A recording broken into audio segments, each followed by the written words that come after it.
Hi guys, gandang hapon. Ayan, weather update po tayo sa oras ngayon ng alas 3:45 ng hapon mga palangga. Ayan po, medyo naglaylo na po ang hangin, pero maalon pa po sobra dahil pa high tide pa po ngayong gabi, kaya hindi pa po tayo hindi pa po tayo makampante dito, makapagkampante gawa ng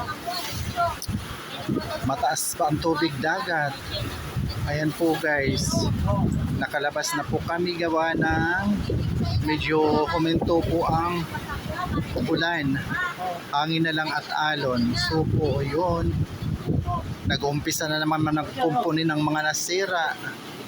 So yun po ang sitwasyon ngayon dito sa aming probinsya sa Northern Samar. Ayan, na ano na naman, nabaklas na naman yung mga buhangin dito or flooring sa aming tambayan sa likod. So yun po ang karagatan sa mga oras na ito. Yan.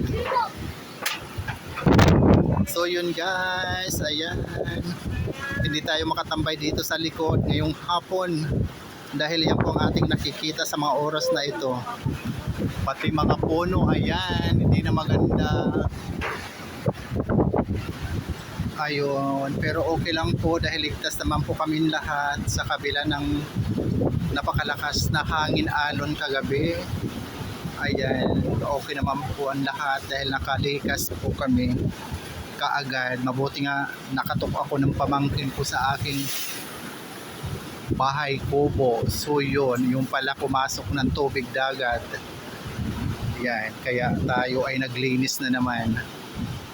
Ganun po mga palangga dito sa amin, tuwing may bagyo talagang ito ang aming pinangangambahan, ang alon, kasi nandito nga po kami sa tabing dagat, kaya mag-iingat lang po tayo lahat na mga nasa tabing dagat.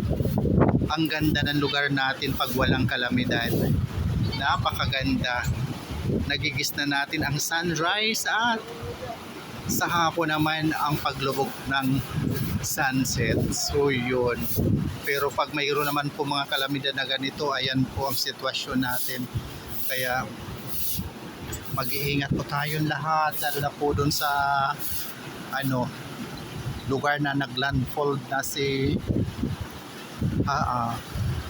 Bagyong Uwan. So yun, ingat-ingat po tayong lahat mga palangga. Ito po medyo naglaylo na dito sa amin, hapon na, magdamag hanggang hapon ang bagyo. Wow, yan, ganun siya ka tindi. So yun, muli maraming salamat sa patuloy na pagsubaybay palagi sa aking mga munting video sa Ramil Umbrella Vlog. Nag-update lang po ako sa sitwasyon namin ngayong hapon. Hapon na naman, may pangamba na naman dahil ito nga po, mataas pa rin ang tubig dagat, si alon, although naglaylo na si hangin. So muli, bye, maraming salamat, God bless us all po.